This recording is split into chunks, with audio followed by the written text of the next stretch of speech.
on-premise servers, then you will have to spend time, efforts, and you need to have a dedicated team of IT professionals that who will manage your Kubernetes cluster, your on-premise Kubernetes cluster. And as you might have guessed, a managed Kubernetes cluster simply means that Microsoft, your cloud vendor, will take care of some management of your Kubernetes cluster. The entire Kubernetes control plane will be managed internally by Microsoft. You just have to manage your workload. And the control plane or the management plane, you have no cost for it. You have to pay only for the, the workload that you have deployed, the amount of worker machines you have provisioned on your Kubernetes cluster. And because it has a tight integration with other Azure services, like for example, Azure Active Directory, you get built-in integration with Azure Active Directory in Kubernetes. It can be integrated with existing Azure monitoring and logging tools, like Azure Monitor can be connected with your Kubernetes cluster. It also has a new feature, relatively new feature, I mean to say, a relatively new feature which allows you to have GPU-enabled nodes. It has built-in support for using Azure Disk or Blob Storage as a storage provisioner. So you might have your workload using Azure Blob or Azure File Share as storage provisioner or storage backend for your external volumes or for your volumes. It has a very good integration with virtual network, Azure Virtual Network. So you can have your, let's say, an Azure SQL database deployed somewhere connected to our Azure Virtual Network, and you can link or you can connect your Kubernetes cluster also in the same virtual network. Or you can do some kind of virtual network peering so that your other Azure services or your other infrastructure or PaaS services on Azure can also communicate with your Kubernetes cluster. At the end, there is one more feature, which is relatively newer one, Application Gateway Ingress Controller. You can use this Ingress Controller to link or to connect your Kubernetes workload to your Azure Application Gateway as well. Now, how many of you have worked with containers, any kind of containers? Like you may have used Docker alone or Docker with Kubernetes both.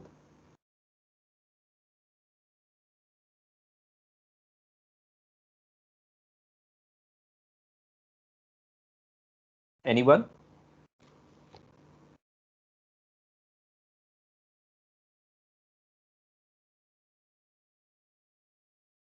You can drop messages in the chat window as well, because I have logged in into another device and I'm just looking at the chat messages now.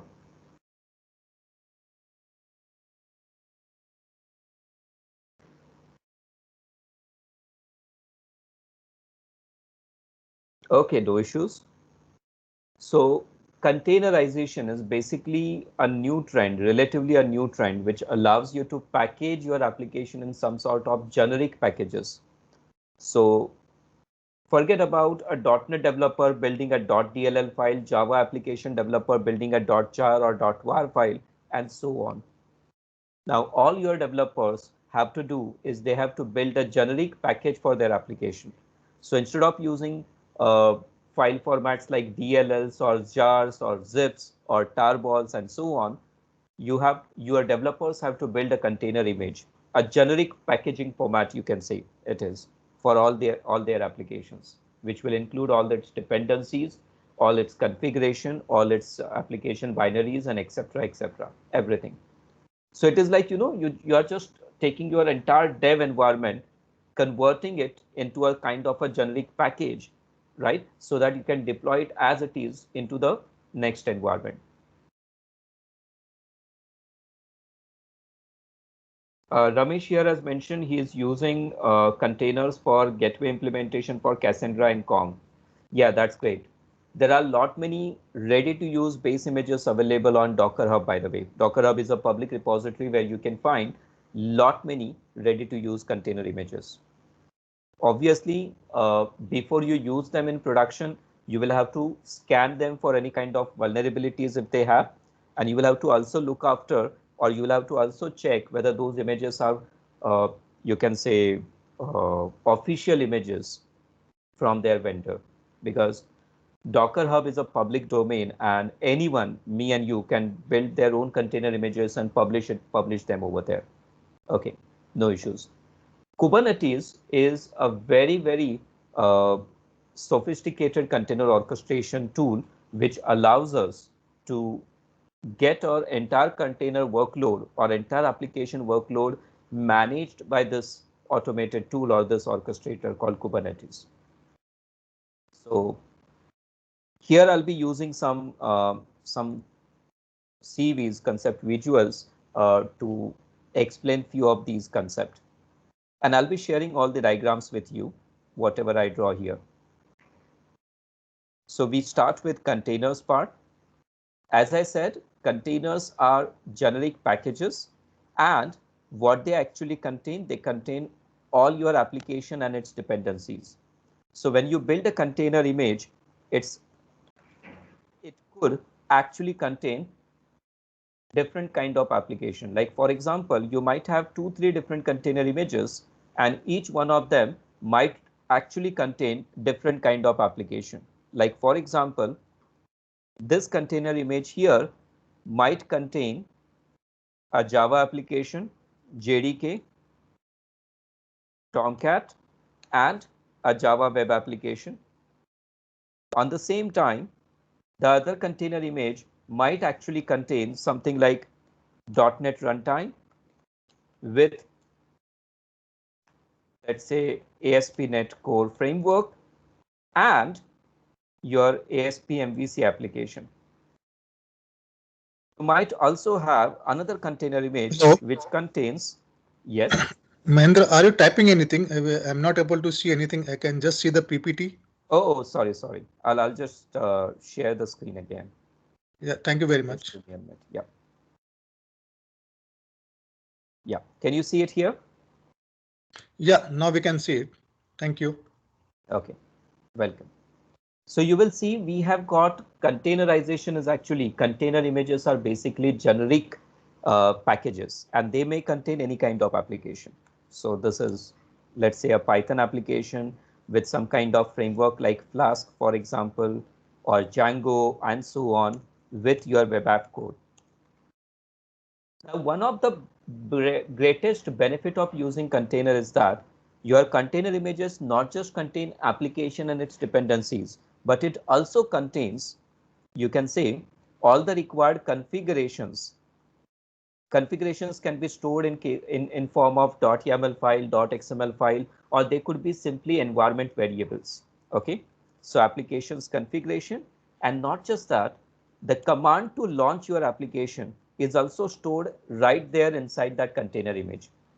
You know what is benefit of having that command, whatever command is used or necessary for launch this application, uh, benefit of storing that command to launch right there inside container image is that at production or at runtime, whoever is going to run this container image or convert this into a container instance and launch it, that person doesn't need to remember, or that person doesn't need to actually learn how to launch a Java based web application or how to launch .NET based ASP.NET application or Python based Flask application, right? They will just run the container, and container itself will go inside its configuration section and find out what is the command that is required to launch this particular app. It will do it automatically. Now, things becomes too easier for dev and ops. Responsibility of dev now is to just build the container images and put these container images in some private container registry. Let's say this is a private container registry. So what your developers will do, developers are supposed to build application and convert them into container images. And then these container images could be later pushed to this private container registry. On the same side, on the other side, sorry, what ops team will do? Ops team will do the reverse task. They will download the container image. This is our ops team, and ops team is supposed to pull the container images and deploy them in, let's say, for example, some kind of targeted environment or targeted servers. It could be probably an on-premise servers, or it could be Azure Container Instance, which allows you to quickly deploy a container image, or it could be something like Kubernetes, where you can just deploy your application, pull it from the container registry and deploy it here. Now, one greatest benefit here is your ops team doesn't need to know how this particular application is internally made up of, whether it is a Java based application, whether it is .NET based application, whether it is PHP, Perl or Python based application. It doesn't matter at all. Forget about application dependencies as well. You do not need to know like what are the required dependencies for individual containerized app, because your container will have all the dependencies already packaged inside it. Only thing required on the target environment is some kind of container runtime should be already there, installed already. And this is what we are going to automate now in this session using Azure Pipeline. Azure Pipeline allows us to take the application source code, build it, convert it into a container image, push it to the container registry. When required in CD part, the continuous deployment part, it can pull and deploy it to the target Kubernetes server as well. So what we are going to do, this part we are going to implement in continuous integration pipeline, build pipeline, and this part we are going to implement using continuous deployment pipeline. Okay. Any question about this container part? Mahendra, just one question. Yeah. Like in case if you're using a Kubernetes on premise, okay, Yes. Like using Kube ADM and all. So if you want to use this Azure pipeline, how can we integrate that? Because if you're using as a managed service, I know that we can use it. But like if your Kubernetes or container is on premise, how to use it where you have one master and multiple work node? Yeah, you need to actually do three things first. Number one, you will have to create your own self-hosted build agent or self-hosted pipeline agent for Azure DevOps. Now, this pipeline agent should have visibility with your Kubernetes master node. Just check if you are able to at least ping your Kubernetes master from the self-hosted pipeline agent. I hope you know what is self-hosted agent, right? We are anyway going to discuss this later in this session. To be honest, like actually I don't know, but like since I'm aware of Kubernetes, and in our project, as I mentioned in my introduction, that we have been using this. Yeah. So just wanted to correlate because since I'm learning Kubernetes, so I'm using on premises where I'm using Kube ADM. So if I want self-hosted pipeline agent has nothing to do with Kubernetes. It is actually Azure DevOps concept. Yeah, right? I don't have any idea, to be honest. So maybe like Fine, in the coming session, I can get something from it. Yeah, no issues. We will discuss it again in the session, but right now I'm just giving you a brief idea. No, thank you very much for this. Yeah, highly appreciate it. Second thing you just have to do is you have to get the Kubernetes credentials. Now, Kubernetes credentials is actually nothing but your kubeconfig file. Okay, that you need to get. This file, you will have this file already in your Kubernetes master node, by the way. Okay, you can get it from your Kubernetes master. And then you just have to make sure your Azure pipeline uses self-hosted pipeline agent to run entire pipeline workflow and the Kubernetes credential that you have created in second step. And it's done.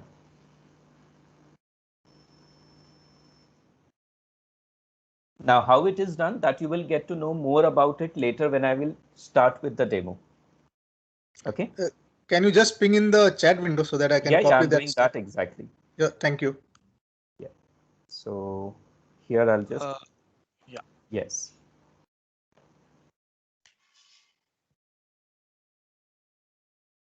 Mahendra, I also have one question. Yes. Yeah. So basically, we are also using Windows containers in our project, and Yeah. we are using Dockerfile. And in the Dockerfile, we are mentioning our base images through Microsoft mcr.microsoft.com, Yeah. and That's right. That's let's say right. Nano Server, Serverco, anything else, Right. right?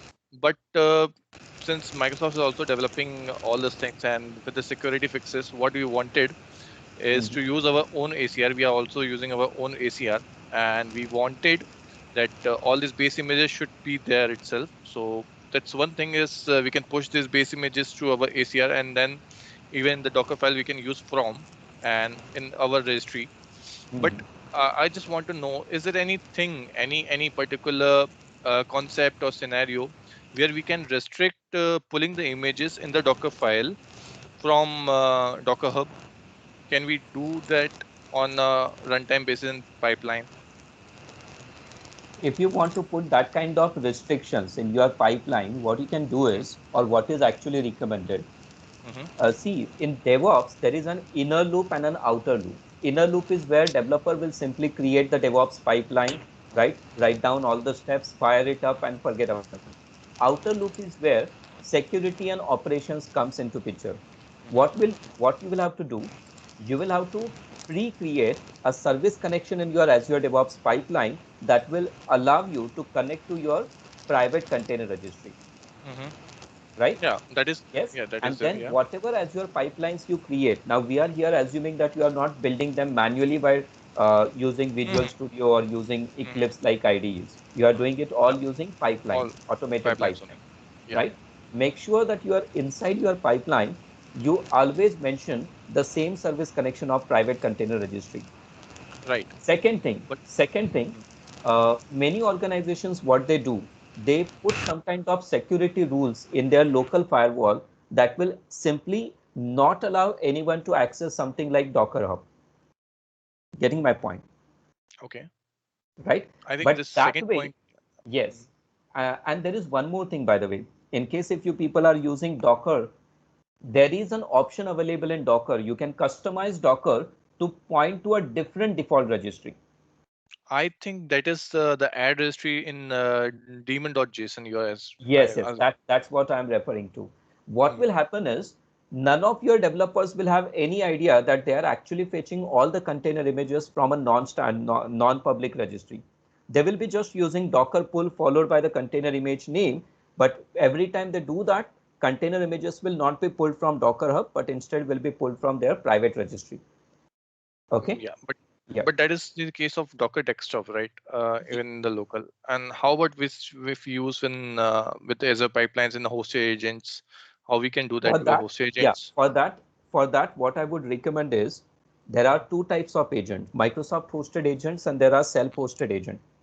If you use Mm-hmm. self-hosted agent, you will get complete control over them. Like you can Right. actually create a Windows Server 2019 data center with container image. You will get an image on Azure anyways. Mm-hmm. Use that image, get inside RDP into that image, make Right. necessary customizations to it, and add it to your default pool of pipeline agents. Now, Right. whenever But any of your developer creates a pipeline and fire it up, right, all the pipelines will execute on this particular default agent, which will not allow them to communicate with Docker Hub at all, mhm, right. But right? if with the hosted agents, is there any other criteria? You were speaking about the second point with the firewall setting of the organizations and all. What kind of No, no, firewall not settings? firewall setting. That entirely depends on what kind of firewall you are using, right? Mm-hmm.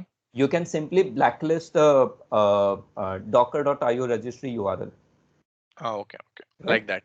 Yeah, like that only. But okay, but other than that, I don't think is there any other way for hosted agents. If you use hosted No, no, build no, agents no. from Microsoft, we cannot tell See, some condition. hosted agent will not have any control. You don't have any control over hosted Mhm. agent. Correct, See, correct, correct, this is the URL that you need to block. Can you see that? It's correct. Yeah, docker.io. yeah, yeah. Okay, fine. Now, Fine. so this was about the container part. Now let's move to the Kubernetes part. Kubernetes is a container orchestrator. And when I say orchestrator, what it actually does, it actually takes care of many things which need to be done manually in case of highly available application. Like for example, what Kubernetes will do. Kubernetes has lots of controllers. I will just list some of the Kubernetes controllers for you. There is one replica set controller. There is one node controller. There is one service endpoint controller, and so on. There are so many other controllers there. I'm just giving you some examples here. To give you an example, a replica set controller of Kubernetes simply make sure that your desired replicas is always equal to actual replicas or replicas which are currently running in your Kubernetes cluster. Now, what does it mean? You have deployed an application to Kubernetes and you specified in Kubernetes artifact that I want 3 copies of this particular application running all the time. And because of some reason, out of 3, 1 instance goes down. Kubernetes already has replica set controller, which is like a, which is like an event loop. It will keep checking whether the desired replicas and actual replicas for all my application is same. If for any reason, if any one of my application desired doesn't match actual, then it will take up necessary operation or it will take up necessary corrective measure. Like if desired is greater than actual, then it will kill one instance. But if actual, sorry, it will create new instance. But if actual is greater than desired, then it will kill or eliminate one additional instance. Getting my point? We have node controller. Check the node availability, whether all the nodes are available, whether all the nodes are online. And if a new node has been added to your Kubernetes cluster, it is the one that will actually get it registered, acknowledged. We have got endpoint controller, which will simply, check the backend endpoints Kubernetes services. Do you know Kubernetes also provides a service discovery for your application, where let's say if you have deployed 3 instances of application, right, with a service, it will make sure that whenever an instance goes up or goes down, it will be properly mapped to that particular service. To give you an example, this is how a particular typical Kubernetes service looks like. There would be a service and there would be, let's say, 3 copies of same application running behind it. So let's say this is application clone number 1. This is application clone number 2 or application copy number 2. And this is application copy number 3. Now what happens if because of some reason one of the instance goes down? You know what replica set controller will do? It will create a next clone. Okay. And it will make sure that available count of these particular application clone is always 3. Okay, that is what replica set controller will do. And you know what endpoint controller will do? Endpoint controller will make sure that this is no longer going to take any user request. All the requests will now instead transferred to these nodes.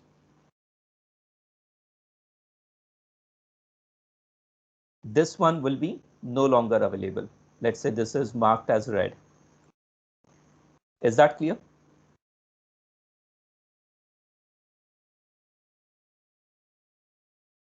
So traffic will not be routed to an instance which is down. Instead, it will route all the traffic to instances which are live. That is what endpoint controller will make sure, that all the backend endpoints are active and alive. And if any particular clone goes down, start not responding, then all the traffic will be diverted to some other available clones or other available replicas. We call them replicas, not clones actually in Kubernetes. And this is not just in Azure Kubernetes service. This feature is available in on-premise Kubernetes as well. Yes?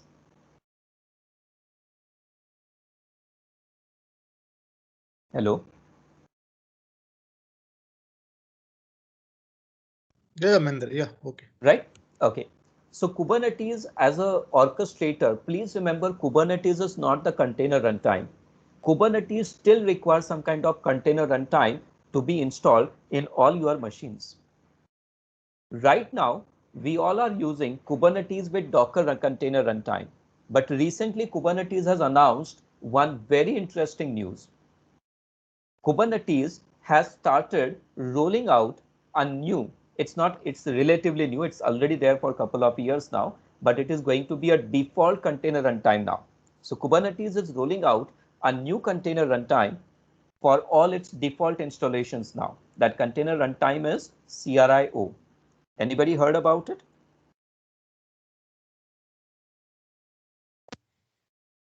No. So Okay. do you mean to say that they won't be using a Docker? Yes. Kubernetes no longer now recommend using Docker in your container cluster. But do not worry, it doesn't mean that your Docker container images won't run on CRI-O. Only thing is, CRI-O is not actually made to be a development tool. You cannot install CRI-O in your developer machine and expect them to build container images using CRI-O. CRI-O can run Docker container images, but cannot create new container images. Getting my point? Can you repeat this point? Yeah. What I'm saying is CRI-O is a runtime environment. So just as a comparison, if you have Docker, you can build new images, right? And you can run existing containers. Right. But with CRI-O, you cannot build new container images. Okay. You can just run the existing images. Now, That's yeah, please remember Docker, Kubernetes, and many other container runtime stack and vendors have actually created a new initiative called, it's not new, it's relatively new, a new initiative called Open Container Initiative, OCI in short form. OCI actually has its own standard. By the way, all the container images that you are using recently, all those container images are actually following OCI standard. And because they are following OCI standard, it becomes possible for us to build containers using Docker, but run them on CRI-O runtime. Is that clear? Yeah. Okay, I will explain you why it has to be done. Yes. But again, that what about a Docker file and all, which that will be remain same, right? We'll be using a. No, you don't need Docker file in Kubernetes, by the way. No, Kubernetes need container images. Docker file, you will use it only on your developer machine. Getting my point? Yeah. You will be using Docker on developer machines, right? But you will be using CRI-O in your runtime environment or your production machines. Yeah, got it now. Yeah. Right? Okay. So Kubernetes has already initiated a new container runtime. Now I'm saying this is just relatively new. CRI-O was there for quite some time, but now Kubernetes has officially declared that CRI-O is going to be their default container runtime and not Docker. Okay. Anyways, but there is nothing to be afraid of. Your existing container images that you have built with Docker will continue to work with CRI-O runtime as well. I will tell you how exactly a typical node which has Kubernetes up and running actually looks alike. Looks alike means what things need to be installed inside it. Typically, the very first thing that you need to have installed in your Kubernetes node is your container runtime.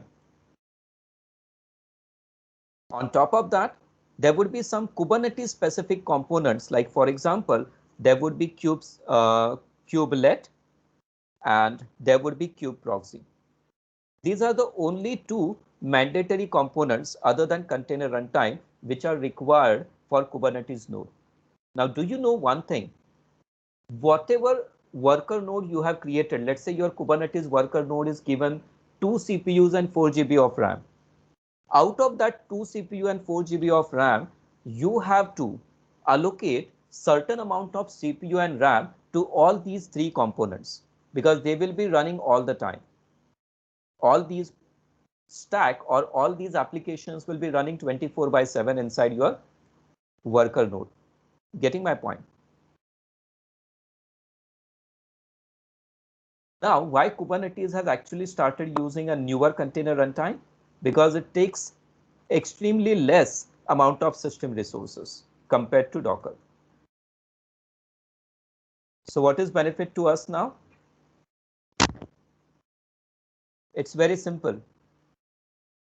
Out of whatever system resources we are allocating to our node, right? If certain amount of resources are consumed by these existing component, right? If they consume lesser resource, that means more resources will be made available to our workload, right? So less resource utilization by system component. That is the benefit basically. Or else you can continue using Docker runtime. Okay. Right. So my question is, what is the version of this Kubernetes rollout upgrade? Like it's 1.19 or 1.9? 1.20. 1.20 onwards. Yeah. 1.20 onward, it is CRI-O. But please remember, it doesn't mean that you cannot use Docker. You can still use Docker in 1.20 as well. Okay. You can still use it, but Kubernetes strongly recommend not to use it, because if you use it, only thing is more system resources will be used by these components. See, Kubernetes have control over how much resources or how to optimize kubelet and how to optimize kubeproxy. Make sure that they consume lesser resource. But Docker is a third-party tool for Kubernetes team, right? Right. They cannot force Docker team to make sure that their engine consumes lesser CPU and RAM. They can't do that. But CRI-O cannot initiate a container, right? So even if it pulls also this images. No, it can initiate container. Only thing is it cannot build container images. Oh, okay. It cannot build. Okay, understood. Yeah. Right. Okay. Yeah, I understood. I think I got it wrong while listening. Yeah. So it can run. Yeah. It can run. It cannot build. See, I have written it here. Right. I understood. Yeah. Okay. Now, so Kubernetes is this. Now, on-premise Kubernetes and managed Kubernetes. The difference is in on-premise Kubernetes, the bigger challenge is Kubernetes master or Kubernetes control plane. A typical Kubernetes cluster actually looks like this. You have master nodes, or what we call a control plane. Then you have got workers, let's say worker pool 1, and you might have worker pool 2. Now there could be many reasons why you should use two pools. Like for example, a very common approach, worker pool 1 is Linux workers and worker pool 2 is for Windows machines, right? Okay. Now, in case if you are deploying an on-premise Kubernetes, you will have to also make sure that your on-premise Kubernetes is highly available. Now, somebody just mentioned that their on-premise Kubernetes had just one master node. Do you know what is disadvantage of having just one master node in on-premise Kubernetes cluster? The whole application depends on only one master. So if it's have some fault, of course, everything will be. If your only Kubernetes master goes down, you lose connectivity to your Kubernetes cluster. But again, like Mahendra, we can have a cluster of master also, right? Master cluster, right? Yes, that's what I said. You can have highly available set of Kubernetes control plane where instead of just one machine acting as a master, you will have 3 machines acting as a master. The highly available Kubernetes cluster setup recommend having 3 machines as Kubernetes master, or setting up 3 Kubernetes master instead of just one. Sorry. So you will have 3 copies of it. Master 1, master 2, master 3. So it will not work as a load balancer. It will work as a high availability only, right? Yeah, load balancer anyway, you have to set it up manually. Now that is another challenge. It's not just enough to just create 3 copies of it. You also have to set up a load balancer for it.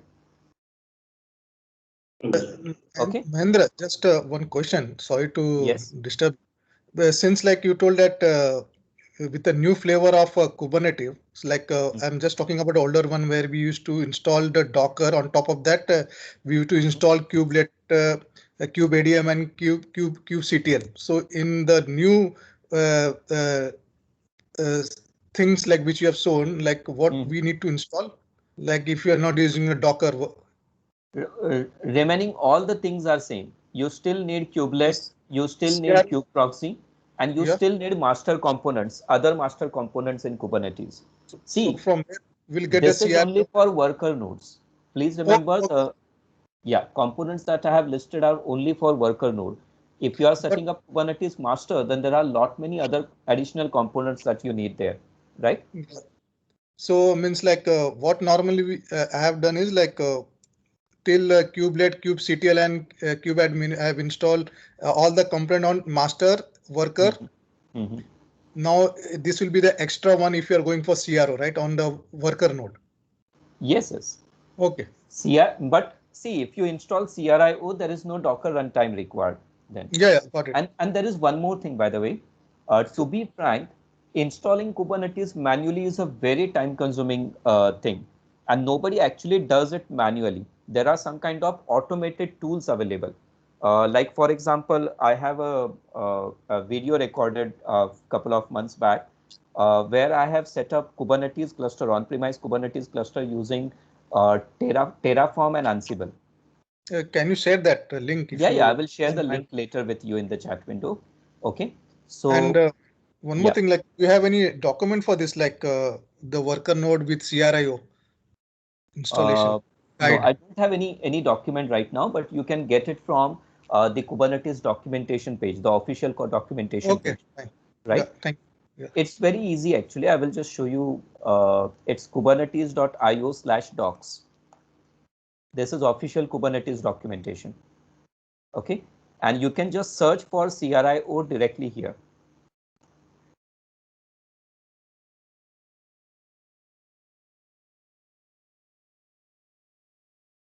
Here it is.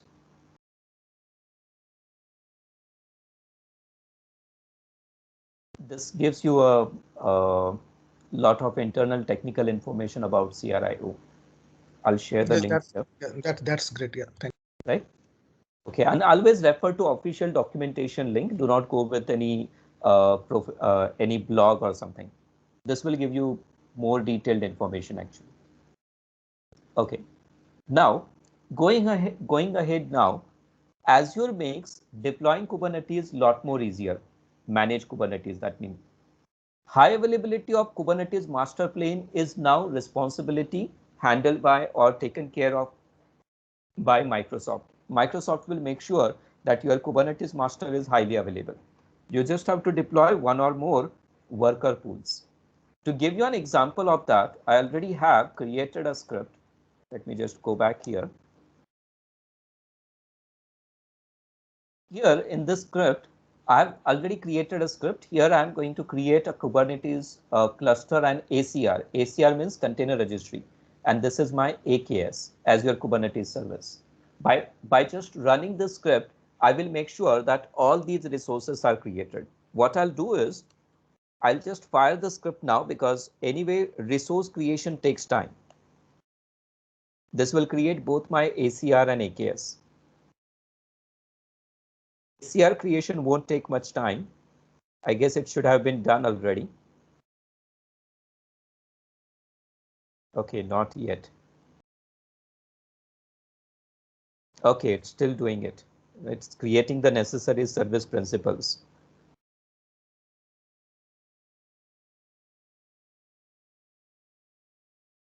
Okay. Anyway, I'll explain the Azure Kubernetes service now quickly to you.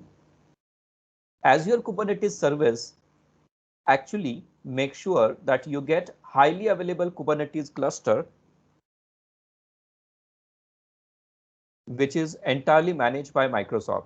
So the control plane is managed by Microsoft. Remember, when I say managed by Microsoft, that means you will never get any direct access to your control plane. You cannot RDP or SSH into Kubernetes master. Getting my point? You can only get access to Kubernetes API server. And you know, this access is also provided to you using the usual HTTPS protocol via HTTPS. Other than that, you don't get any access to control plane. But for workers, you get complete access. You can choose how many worker nodes you want to deploy. Okay. So this would be managed by customer, that is us. You will be charged, or Microsoft will actually calculate your resource consumption or resource usage only on this part, not on this part. This is entirely provided free of cost to you by Microsoft. This you will be charged for. Let me check. Okay, looks like my Kubernetes cluster is about to run now. My container registry is created. Let me show you that. This is my Azure container registry. This is a private container registry. One primary benefit of container registry, private container registry, is that you can control who can access this container registry and who cannot access this container registry. Getting it? You can even integrate it with Azure Active Directory. So you can even create users and roles in Active Directory and grant them access to this container registry. You can even make someone only have full access to container registry but no push access, or you can have someone have only push access but no pull access. Okay. You will notice right now there are no repositories as such. That's great. Now, so this part was about the container registry part, Kubernetes service part. Any question on Kubernetes service, so that we will move on to Azure pipelines then? Mahendra, just one question. It's not related, but since like we have talked that we don't have the access on the master node, right? It will be totally controlled by the Azure. Yes. So my question is like there is a component called etcd, right? It's etcd. Yes, yes. So database. So like if we want to customize that, like suppose if we want to have our own database, like maybe MongoDB, something like that, how can we do that? Actually, Microsoft allows you to create your own Kubernetes cluster, not AKS, but self-managed container cluster as well. There is something called ACS engine available from Microsoft, Azure Container Service Engine, where you can create your own template. You can specify what backend database you want to use by your Kubernetes control plane and everything. But then it will no longer be PaaS. It will be then infrastructure as a service kind of cluster. So then they will charge us for that particular storage, like how much we are then storing. You will be charged for everything, for the storage, for the master VM, and for everything. See that this is a limitation of using PaaS. Can you just repeat the service, please? I forgot. I need to note it down. Yeah. I'll show you. You can actually get it from Azure Quick Start template as well, in case if you want to do it on your own. Your Quick Start. So what you suggest, like whether we should go for it or like it should be totally should be given to the Azure team it's to handle. Actually much. See, it's actually much better to continue with the PaaS service which is available, unless there is some strong reason why you do not want etcd, which is managed by Microsoft, and instead of that, why do you want some other alternate data store, for example? Okay. Thank you, Mahendra. Yeah. This is called ACR engine.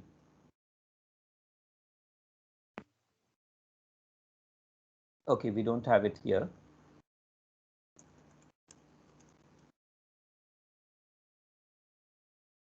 Sorry, not ACR, ACS. Here it is. Azure Container Service Engine. You will have to download, install the binary file, and then using this binary file, you will have to create a template. Inside that template, you specify how you want your cluster to be set up, right? And here you can customize everything. Once you create the cluster, you can even just use ACS engine deploy to deploy that on cloud. Is that clear? Yeah, that's helpful. Thank you, Mahendra. Right. So I will just share the link with you. This you can use. But remember, when you use this, everything is managed and controlled by you. Okay. And Microsoft will charge you for everything, for all master node as well as worker node. Microsoft will not look at it as a Kubernetes cluster. It will just look at it as a single resource group having bunch of VMs, network, and data storage. So every service will be charged accordingly. Okay. But as a benefit, you get complete control. Please remember, in case if you are using IaaS mode or infrastructure mode for Kubernetes, it is recommended that you should have at least a smaller team to take care of your Kubernetes cluster, IT support team. People who know how to manage Kubernetes cluster, like probably if required, how to increase and decrease master nodes, or how to take, let's say, a backup of etcd data store, or how to troubleshoot the connectivity errors with API server, right? How to add a new node into an existing cluster, or how to take down a node for a time being for maybe some kind of maintenance activity and re-register it back. Okay. Yeah, thank you. Right. Okay. Azure Pipeline, our main concept or our main topic. Azure Pipeline is a CI/CD workflow tool. Azure Pipeline is actually part of Azure DevOps, but Azure DevOps doesn't actually force you to use all its features. You can just register for Azure DevOps and use only pipeline, or you can use it along with Azure Repos, Azure Board, Azure Artifact, Azure Test Suite, and so on. Azure Pipeline provides you easy to set up CI/CD workflows with lots of community extensions. For actually running your pipeline, there are lot many tools available. Sorry, there are lot many agent types available. Now, to understand this concept better, I will draw it here. Azure Pipeline is a service. Now, it depends whether you are using Azure DevOps or you are using TFS. Have you heard about TFS, by the way? Yeah, we are using TFS is an on-premise version, and Azure DevOps is a SaaS version of the same tool. By the way, it's no longer called TFS now. It's got rebranded as Azure DevOps Server. Okay. Now, Azure Pipeline as a service, in case if you uses one or more pipeline agents to actually run all your tasks. So you will have lot many pipeline agents. Now, when I say pipeline agents or simply say agent, these agents can be either a bare metal machine or a virtual machine, or they could be containers as well. A Docker container can also be used as a pipeline agent, by the way. So there are three options. Either it would be a bare metal, or it could be a virtual machine, or it could be a container. It could be any of these three.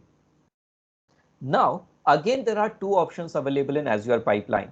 Either you can use pipeline agent which are managed by or taken care of by Microsoft. Microsoft will actually host them somewhere on their cloud platform and make them available to you. You don't get any access to them. You cannot just RDP into those pipeline agent or SSH into them, add and remove some kind of software or reconfigure them. You get absolutely no control over them. And guess what? Pipeline agents, Microsoft hosted pipeline agents are shared agents. Shared means right now, that particular VM is building your project. But after your project build is over, it will delete all your project related artifact from the given pipeline agent, clean it, and keep it ready for some other user. Getting my point?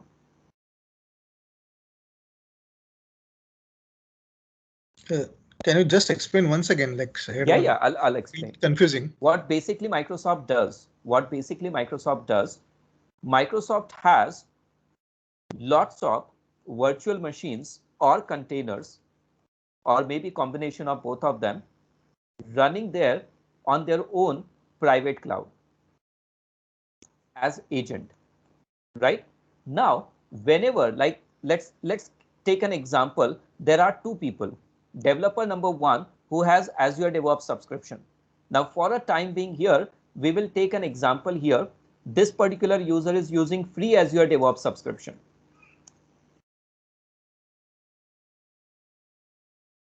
It could be paid subscription as well, doesn't matter because things are same for both of them.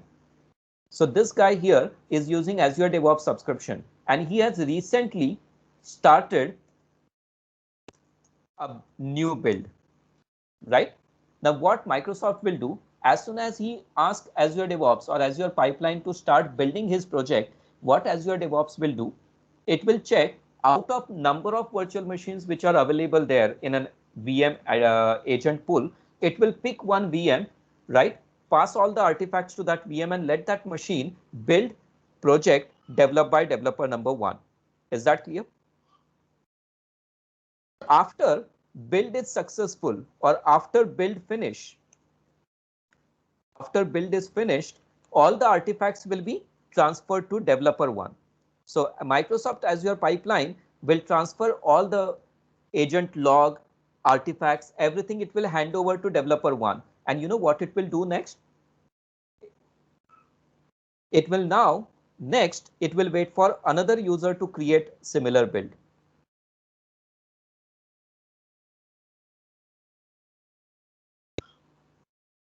So there is a possibility that there are two different users who are actually using same build agent. And do not worry, this is completely safe to use. You know why it is completely safe? Because after every use, Microsoft will, so-called sanitize that particular VM. Rather, what Microsoft actually does nowadays, it doesn't actually allocate virtual machine. It creates container instead. Getting my point? It run all your build tasks inside a container. And after your build is finished, the container will be deleted. And when another user starts another build, a fresh container, a fresh VM will be provisioned for that particular user. Getting my point? So other developer might be from the different project. He may not be using the different project or even from the different organization as well. Okay. Right? But do not worry. After the build is finished, all the build related artifacts and information is deleted from that virtual machine. Is that clear? Okay. So just one question, like, is it not like if the same developer, suppose like for which he has triggered a first one, he comes again and trigger the same thing, will it not take a time, means like time consuming because it has to do the full process once again? Had been like every build will be and all is just sorry. Yes. Yeah, every build will be considered as a fresh build if you use Microsoft hosted build agent. Okay. So you can't say that earlier it took 10 minutes for my application to build because it has to download all the necessary dependencies. Second time you build it, again it's going to take equal amount of time. Okay, I thought like it should take the delta changes and should work and it will be faster. Okay. If you want something like that, use self-hosted build agent then. Okay, yeah, thank you. Right. See, there are options given by Microsoft. This will make sure, see, please remember after every build, everything is deleted from the build agent because you are using it in a shared mode, basically. Okay. Now. Thank you, Mahendra. Yeah, welcome. Now, what you have to prepare here is a document called pipeline. Pipeline as a document. You can actually create a new format of Azure DevOps pipeline. We call them YAML pipeline, which can be checked into a Git repository directly. So what does pipeline contain? Pipeline simply contains steps. What you want your build agent to do. Is that clear? Yeah. Okay. Now, so you can choose from multiple different types of agent. Microsoft Azure DevOps or Azure Pipelines actually support all three operating systems. It supports Windows, it supports Mac OS, and it supports Linux. As far as Linux is concerned, you can actually free to use any Linux distribution of your choice. But if you go with Microsoft hosted build agent, you will get only Ubuntu Linux. Is that clear? In self-hosted, you have multiple choices. You can even use OpenSUSE, Red Hat, CentOS, and so on. Same way, for Mac OS X, you will get last 2 version of Mac OS X in Microsoft hosted build agent. Okay. For Windows, again same. You will automatically get Windows Server 2019 or Windows Server 2012 or 2016. 16 would be there, right? Automatically selected for you. But if it is self-hosted, you have got much, wider scope over there. Number 3, Azure pipelines, you do not have to always create pipeline from an empty template. In my demo, after a couple of minutes, I will show you the demo. Demo itself will take another 40 minutes, I guess. In that demo, I'm going to use empty template, but you do not have to always choose empty template. You have got lots of ready to use template that can make your pipeline creation lot more easier. Azure Pipelines is free for public project. Now, when I say free, there are certain restrictions or limitations are there. But anyways, public project, it is free. For private project also, you can create it for free, but with little more restrictions. The sample application which I'm going to deploy here, I will explain what it is.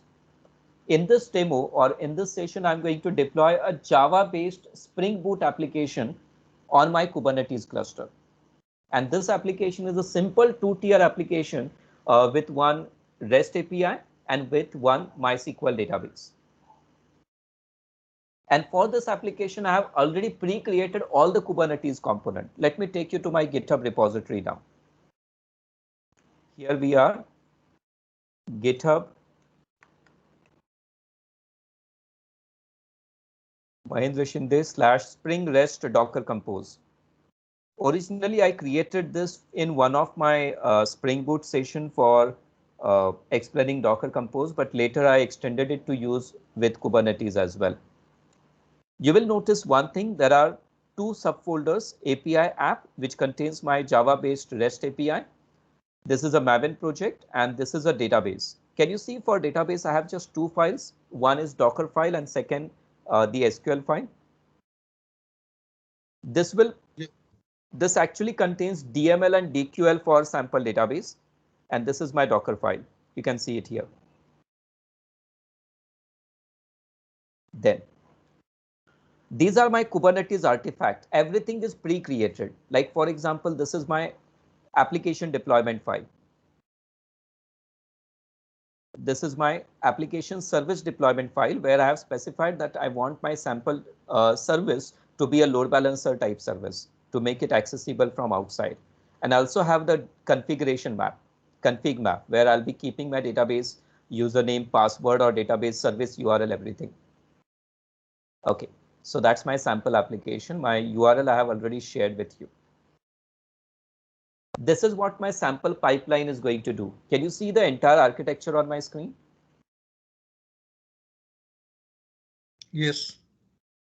Number 1, in my this particular demo, I'm going to create 2 different pipelines. Number 1, Azure CI pipeline or build pipeline, which will simply download the source code.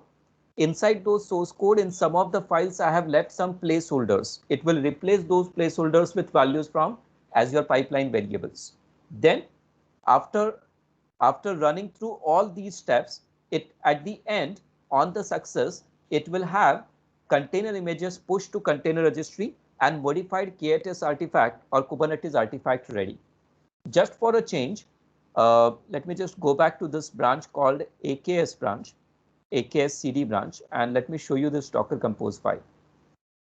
Can you see the placeholder on line number 7?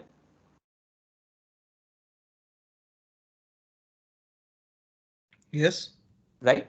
And similarly, there is a placeholder on line number 27. I'm not mentioning my container image name here because one very simple reason, I want my container image name to be calculated or put here by my Azure DevOps pipeline. I'll be doing this dynamically from Azure DevOps pipeline.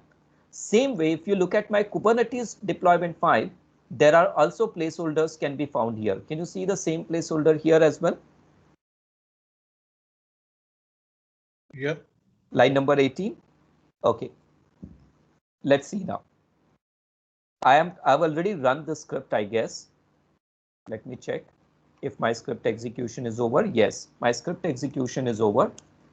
Let me show you how many clusters I do have right now. If I do AKS list, I'll already have this cluster ready with me. Let me just check if the cluster is configured here. Anyway, it's not required actually.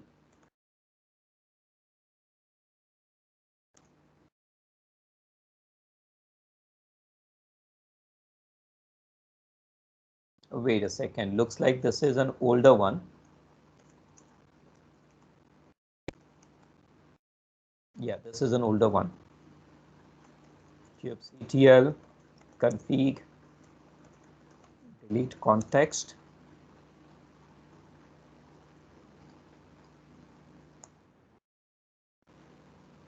Oh, sorry, need to switch.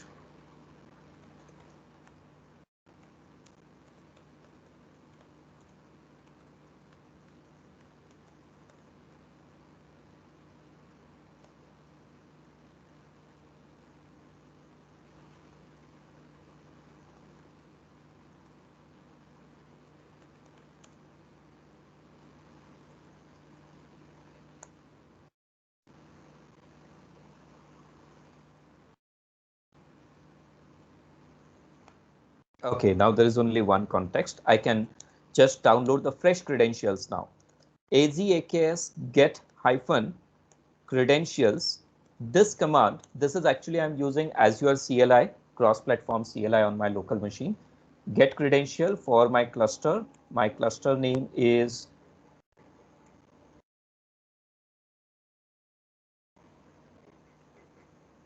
this is Kubernetes service. My AS01 is my cluster name. By the way, there is an easier way to get the credential. If you click on the connect button here, it will actually give you the entire command right here. Can you see that? Second line. AZAKS get credential with resource group name and cluster name. This will allow me to connect to my Kubernetes cluster from my local machine. Done.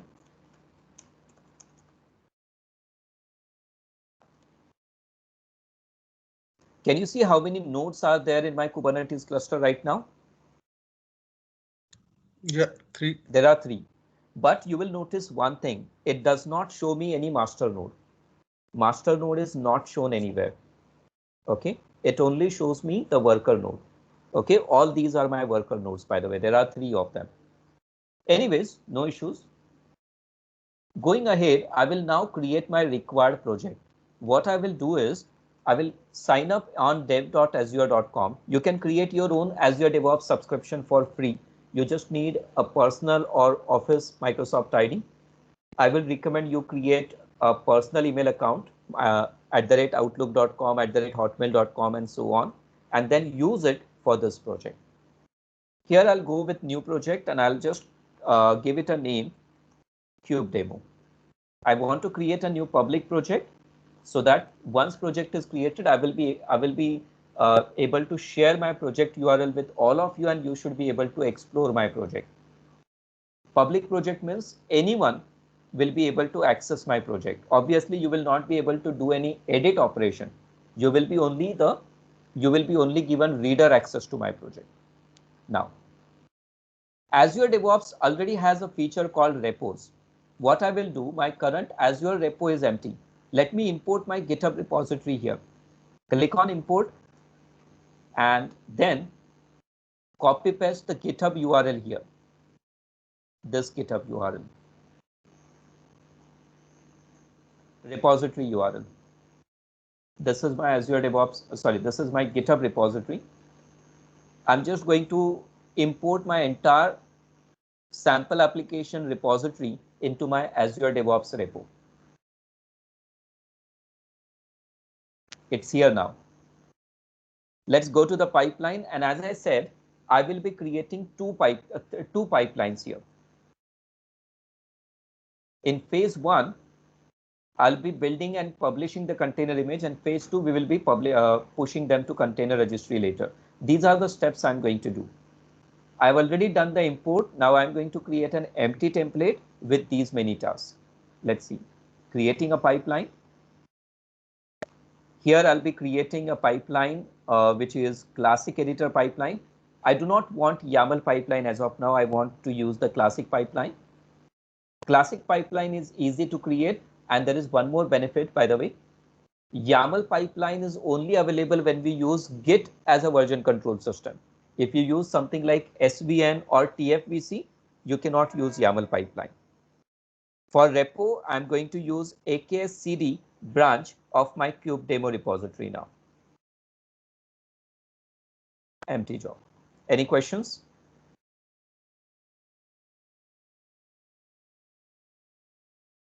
No. Just one question, Mahendra, like maybe at a later I can ask, but since like you have shown us one placeholder, right, for the image. Yeah. So in the live in a live like project, is it recommendable to have that? Yes, it is highly recommended. You want your image names to be dynamically populated. Okay, you can do one thing then. You can keep one part of image static and one part dynamic. Like for example, a container image is typically written in this format. Okay, syntax is you need to begin with registry URL / repository name / the image name, then colon, and then you write tag. That is version number, right? Yeah. So what you can do, or what is I have seen many people do it for their production workload, is that they do something like this. This might be your container registry name, let's say, / application name, colon, and then here they use variable only for this part. You know what is benefit of using this syntax? This part, the first part of image name remains same. Your pipeline only updates this part. Okay. Is that clear? Okay. Yeah. Makes Most sense. commonly people use build ID here or build number. Okay. So that I'll tell you what is benefit of this. What if you have to roll back to a previous version of your application? Your latest version of application has some kind of bug. To roll back, just change the build number or just change the version tag, and your Kubernetes cluster will deploy the last successful built application instead. Wait a second, I'm also using a self-hosted build agent instead of using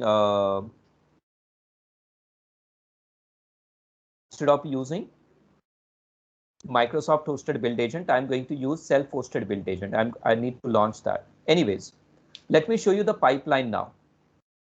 The very first task I'm going to add, can you see the plus button here? Yes. I'm adding a new task. Let me first replace the token or use a task called replace token. Replace token is a very interesting tool that allows us to find a configuration file, find the placeholders in that configuration file, and replace those placeholders with variables we have got in our Kubernetes cluster. So let's do one thing. Let's go to the variables and create new variable. One variable I'm going to add here is app image. And in app image, let's say I want my app colon $round bracket build ID. Is that clear? Yeah. So whatever API app I'm building, I want this image name. Same way for database, I want database image to be given name mydb colon $round bracket build ID. Sorry, I just made a mistake here. This should be closing round bracket. So this is what I'm doing here. I'm just setting these two parameters here, these two variables, sorry. Now let's go back to the task. Replace token is a very interesting step. Let's say I want to replace tokens in Docker Compose file. Docker Compose is basically the file which contains all the instructions for building my image. Target files which I am referring to here is, I'll just say I'm referring to docker compose.yml. You can specifically write name of that YAML file, but let me check or let me confirm if my file name is exactly matching. No, it's not matching. It should be YAML, not YML. Otherwise build will fail. So this is the file I want to replace. Inside this file, there are some placeholders. Let's go to the advanced section. And in advanced section, can you see the token prefix and token suffix? Yes. The placeholders, I'm using double underscore as a placeholder suffix and placeholder prefix. So you will have to update it here. Double underscore for beginning, double underscore for end. Please remember, it all depends like how you have written those placeholders here. In case if you have written something like dollar curly bracket, dollar round bracket, put those prefix and suffix values here. Is that clear? Yeah. Okay. One Next more thing. step. Yes. Yes. Can you just Config you want to see. Yeah. There was some auto. Yeah. File encoding. This is for file encoding. This is like, text files could be written in UTF format or ASCII format. Okay. Yeah, right? got it. It's about that. In case if you want to manually write, you can see this. Okay. Yeah. Okay. Now we have next task, which is Docker Compose task. So we will do this now. Can you see there is a step for Docker Compose? Docker Compose basically allows us to build a multi-container application easily instead of using Dockerfile. Please remember, you might be surprised why we are using Docker Compose. This Docker Compose is internally making a reference to Dockerfile. Can you see line number 6, build API app? Yeah. What it's going to do, it's going to get inside the API app directory and then it will pick up Dockerfile from there to build the necessary container image. Okay. Now, here, fortunately or unfortunately, there are some steps are missing. Now, what steps are missing in here? I'll explain. Here, we need to provide our Azure subscription and Azure container registry details. So let me provide that. I already have linked my Azure subscription here. I just need to authorize it. To authorize it, I will have to log in into my Azure subscription like this. Here it is. Then I will enter the password and this will authorize me automatically. By default, it will give co-admin privileges to it. Then container registry. Right now, I have only one container registry created and its name is myACR101. Let's see if my container registry is available in here.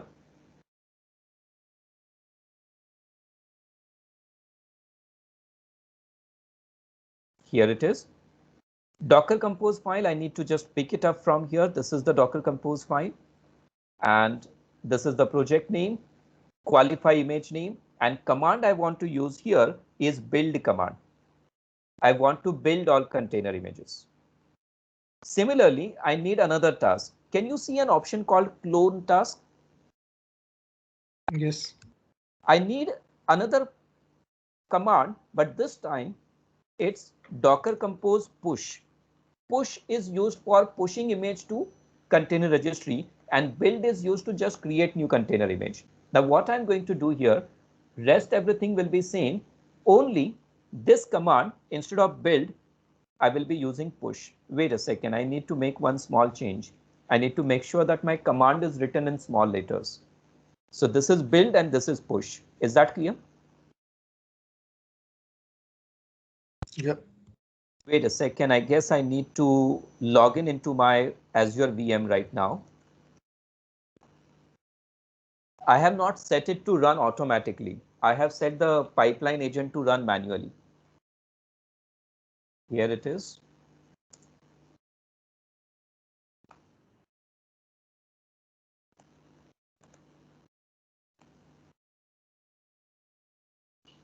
Oh.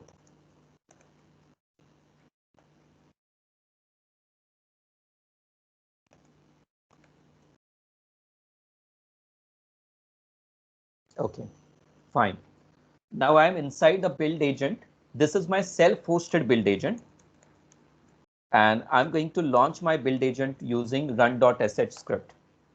You will notice now my build agent will be initialized and it will be waiting for a new build, basically. Right, listening for job. Now my private build agent or self-hosted build agent is ready to take all the requests from my Azure pipeline. Let's do one thing. Can you see the save and queue? This is my phase 1. I'm just going to check if it is able to build and push container images to ACR from here. It's already in a queue. Fine, it's waiting for the build agent here. Wait a second, I made a mistake actually. I have run this on Microsoft hosted build agent, not on self-hosted one. I do not know how much time it will take because currently Azure pipeline is having some kind of live site incident, and because of that there might be delay. But looks like this time I'm lucky. This build agent is not running, or this build is not running on my self-hosted agent. It's running on Microsoft hosted agent, by the way. Reason why I created self-hosted agent because of this part. Wait a second.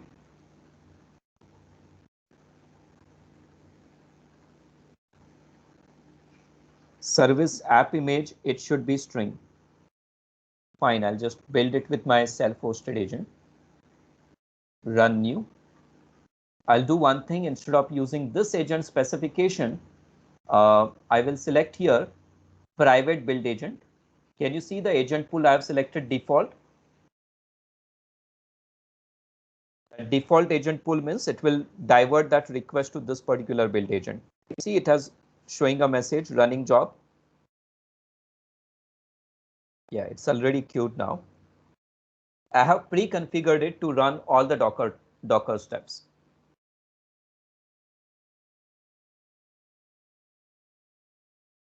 Okay, it has done the replace token part as well. Wait a second, one of the variable name didn't match. Let me check if my variable name is correct. What should be the name?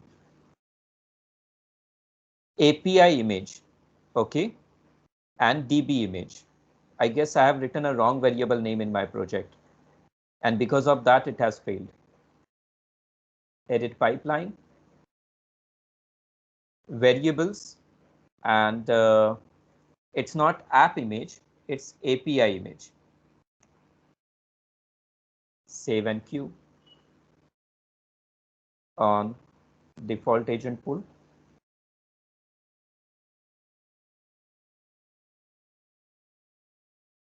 Okay, it's going to fire another run now. Okay. Next run, second run.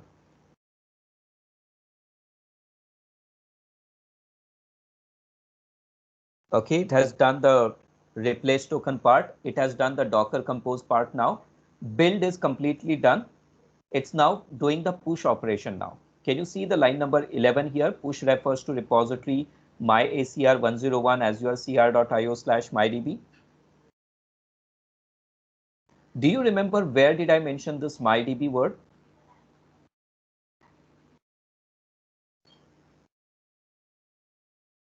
Any idea?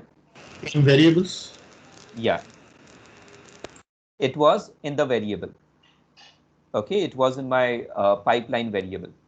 Okay, it has done this. Let me just go and check quickly in my container registry. Container registry. That's my ACR 101. And inside my Azure Container Registry, let me check my repositories here. Okay, looks like only database image is uploaded. Application image is not yet uploaded. So we'll just wait for the pipeline to finish that. Okay, done. Can you see both my app and MyDB now? This is MyDB and this is my app. Both are now deployed. So my continuous build phase number 1 is complete. What all things did I use in build phase? Number 1, I used empty template. On that empty template, I used replace token, then Docker Compose build, Docker Compose push. This will allow me to build and push my container image to container registry. Any question on this? Mahendra, like regarding that token, can we see that what the token was generated? Like, is it like a GUID or something like that? No, I can show you that. I can show you that. Just give me a minute.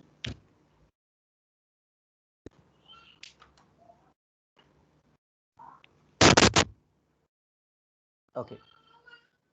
Let me just take you to the pipeline here. This is my pipeline. Just need to open this in edit mode.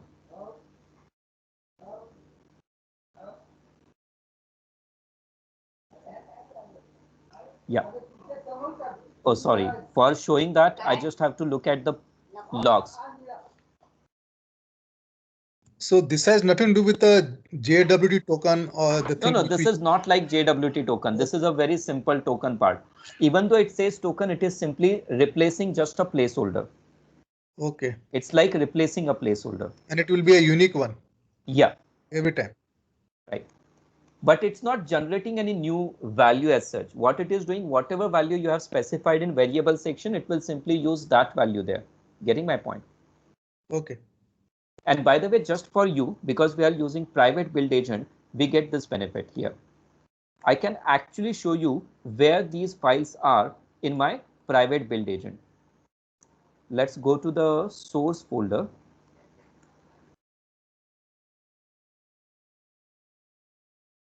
Can you see here Docker Compose file?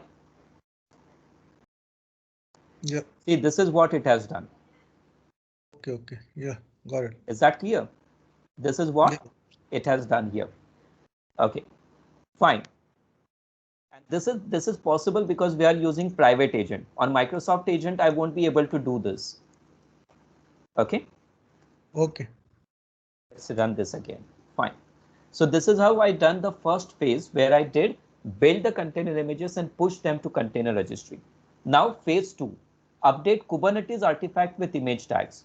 Now let me tell you one small challenge that we will face here. Now the challenge that we will face here is that while we were using Docker Compose task was able to add container registry URL before container image name properly. But when I tried to do that for Kubernetes artifact task, it was not happening. So what I did, I manually inserted it into my variable. So very first thing I'm going to do now is I'm going to change my variables again. So this is the pipeline. I'll just go and edit this. And in this pipeline, in my variables, let me replace these variables, or let's just add a new variable first, ACR. Here, I'm going to use my actual container registry URL. This is my container registry URL. Can you see that? Login server. Here it is. Then I'm going to modify these variables to use ACR name as a prefix. Please remember, if it was only Docker Compose, I do not have to do this manually. Docker Compose is anyway adding ACR login URL automatically to my image name. But when I do that for Kubernetes artifact, that was not happening, and I have to do it manually in that case. Okay. Now, there is one more step I need to add now that will simply do a replace token now, but this time on Kubernetes artifacts. Replace tokens. Please remember, it is more like replace placeholders. Root directory this time is this KTest deployment. Can you see that? Hello? And these are only two files. Yeah, there are actually these many files, but I just have to modify, or I just have to find tokens only in these two files, app deploy and db deploy. How will I do that? I'll use a placeholder here.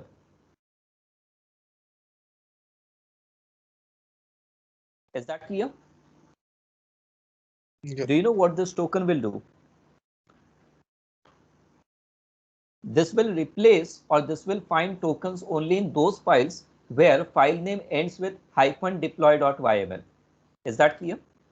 That means it will modify only app deploy and db deploy, and it will ignore all the other YAML files. Okay. Okay. And then the same advanced part. In advanced part, here I'm going to just provide the prefix and suffix, and you know what value is needed. Double underscore. Is that clear? Yep. Then Let's do one more step. After this step, what I need next is I need to copy the files. Next I need to do is copy files. Copy files from source folder to target folder. Now what files we need to copy? Okay, we need to copy all the files from this KTest deployment folder. Can you see that?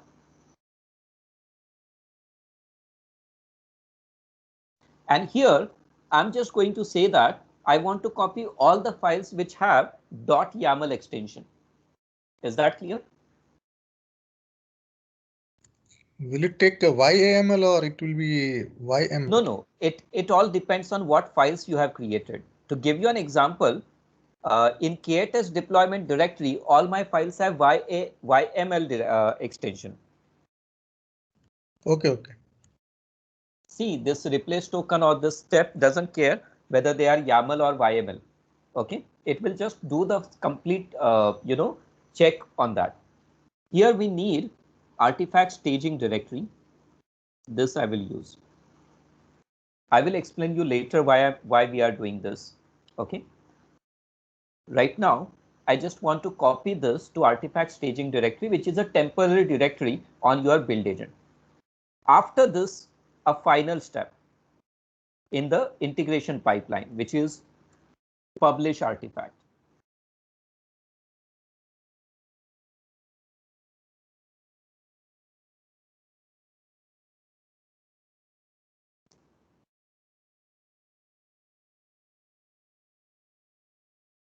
Here it is, publish build artifacts. And in publish build artifact, what we are to do? No change. It will simply automatically take this build artifact staging directory, and whatever is there in artifact staging directory, it will copy it to Azure Pipeline's own private storage called Dropbox, or we just call it Drop. You name it something else as well, no issues. I'll explain you why it is to be done. Remember what I told you in pipelines or in pipeline agent, after your build is completed, it automatically deletes everything from the pipeline agent. But we don't want everything to be deleted. We want certain files to be retained, Kubernetes files to be retained. So we need to copy them outside build agent into some safe place so that we can reuse them later in our continuous delivery pipeline. Getting my point? Hello? Yep. Now my phase 2 is over. I will just save and queue it again, and this time again on my default agent pool. Now this time again it's going to do a build, again it's going to do a publish, but this time what it will do additional. Wait a second, is it running?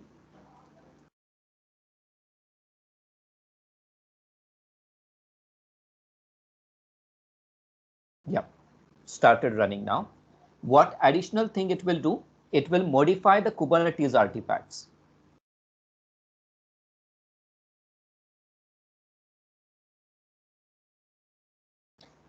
Okay, please remember this one will work for on-premise Kubernetes as well and for managed Kubernetes as well. Rather, it doesn't matter where your Kubernetes cluster is, because we are not actually trying to deploy anything.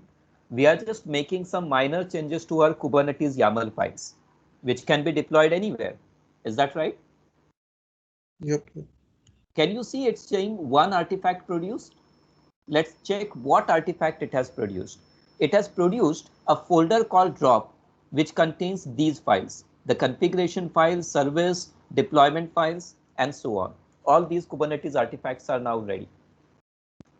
Please remember, it is also possible to create one single .yaml file which contains all these things, application, database, configuration, and everything. I personally do not like it. Okay, but it's your choice whether to keep everything in one single monolith YAML file or to create multiple YAML files. Okay. Now my build part is over. Any question on build part right now? No. This part is common for all kind of Kubernetes deployment. In phase 3, now this is going to be our last phase, which will take another 10 minutes now. Not even 10 minutes, just 5 minutes. In this step now, we are going to create another type of pipeline in Azure DevOps, which is called release pipeline, where we will connect it with our Kubernetes cluster, and then we will simply do the deployment. Do you know how we actually deploy anything in Kubernetes? Using kubectl command. Let me show you that. I will now just go back to pipelines, and can you see under pipelines there is a separate option available for releases? Can you see that? Release pipeline is actually used for continuous delivery or continuous deployment. I'm going to create a new release pipeline. This is my final part of this. And here I'm going to choose empty job. This is going to be my dev environment, let's say. For build artifact, I need to pick up build artifact from my last successful build. But by the way, what is there in my build artifact now? Anyone? YAML file. The YAML file. Kubernetes YAML files are my build artifact now. And my continuous delivery pipeline requires those artifacts. Next, dev stage. In dev stage, I'm going to add a step now, which is kubectl step. Can you see this? Yep. Now, one very interesting part here, you can use it to deploy your Azure DevOps application, or you can use it to deploy your application to any Kubernetes cluster, not just AKS. In order to do that, you need to provide Kubernetes service connection. Here, what you have to do is you have to either provide a kubeconfig file, entire content of kubeconfig, you can copy paste it here. Where to find kubeconfig? Generally, it should be on your Kubernetes master node. Is that clear? If you want to see my kubeconfig, I can show you from here.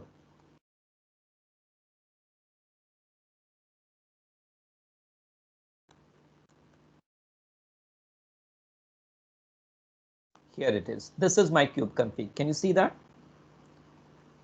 You can just copy paste entire content of this file here, right? So, or but else, like, Mahendra, yes. sorry, Yeah. but this kube config, it will be on the master, right? So if it Yes. is on Azure, I think we don't have the access for on the master node, right? Right. You don't have access to master node, but then what you But can we do, can get it. you can run AZAKS get credential command on your local machine to get the credential Okay. file, Okay. right? Fine. And then copy paste it here. But Yeah, actually, even that is not required. You can simply connect your Azure subscription directly here. Wait a second, even that is not required. I can just select here Azure Resource Manager. Can you see the option? Yeah. And then available Azure Service Connection. Here it is, already authorized. Here we can choose the resource group and the Kubernetes cluster name. This way you do not need kubeconfig file. Is that clear? Okay. Please remember this option is only for Azure Kubernetes service, managed AKS. In case if you are using infrastructure service, or in case if you are using on-premise Kubernetes, then this option will not work. Is that clear?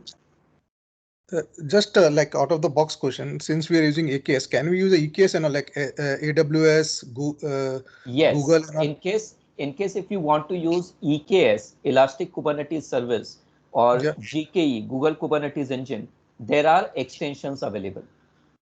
Where can we see it? If you don't mind it, can you just, or is it not cover? Or is it? No, it's not covered, but at least I can show you where you can find Azure DevOps, what we can call it, marketplace. Can you see the shopping bags here? Okay, yeah, got it. Yeah. Just click on the shopping bags, browse marketplace. Wait a second, I just have to open it in a new tab. I'm not showing you how to use them. I'm just showing you how to find them.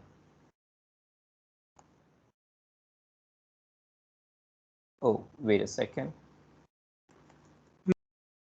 Just search for Kubernetes and you might find an options here. Like I can see here, there is an option for DigitalOcean Kubernetes, but there is no one for Google. Anyway, you can do that. In that case, use Kubernetes service connection and manually provide kubeconfig file. Is that clear? Yeah, okay. That will always work. Fine.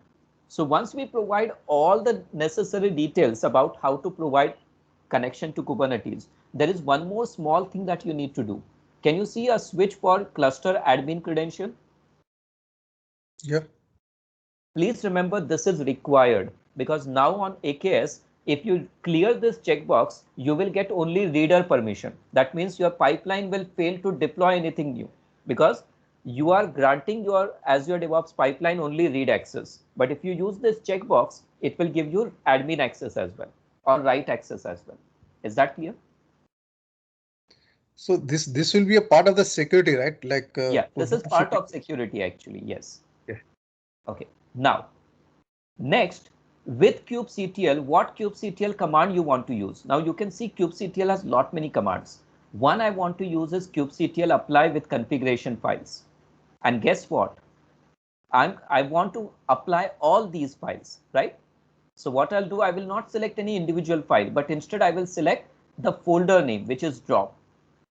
Now, in Kubernetes, kubectl apply space -f, and instead of file, if you provide directory name, you know what kubectl will do? It will apply all the .yaml files in your directory. Is that clear? Or you can specify an individual file name as well. Do that and you are good to go.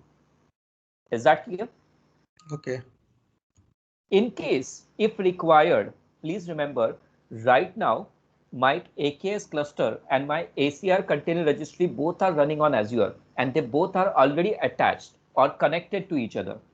Let's take an hypothetical scenario. You are using Azure Kubernetes service, but your container registry is not on Azure. What if you are using ECR or GCR, Google Container Registry or Elastic Container Registry? In that case, you need to manually select your container registry credentials here. Is that clear? Hello? Yeah, got it. Yeah, right now I do not have to do this because both my container registry and Kubernetes cluster are on same cloud and they are already integrated with each other. So I can ignore it. But otherwise, you have to provide the secret details here. Last time I did this, I got a query from someone like what to do if container registry is hosted somewhere else. Okay, so there is an option available for secret here. Anyways, that is the only task which is needed in release pipeline. Getting my point? Okay. Let me save this and let's run the release pipeline. By the way, there is one more interesting stuff here. Can you see the lightning bolt? Yeah. It allows you to enable continuous delivery. Now, what is continuous delivery? Sorry, continuous deployment trigger? It means every time your build pipeline run, after build pipeline successfully finish, you want delivery pipeline, deployment pipeline to automatically run as well. Okay, I want that. Okay. Let's save this.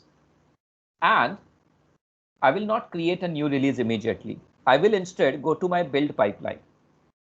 Okay, this is my build pipeline. Let me just edit the build pipeline. And do you know about continuous integration trigger in build pipeline as well under trigger section? What is benefit of this? Any idea?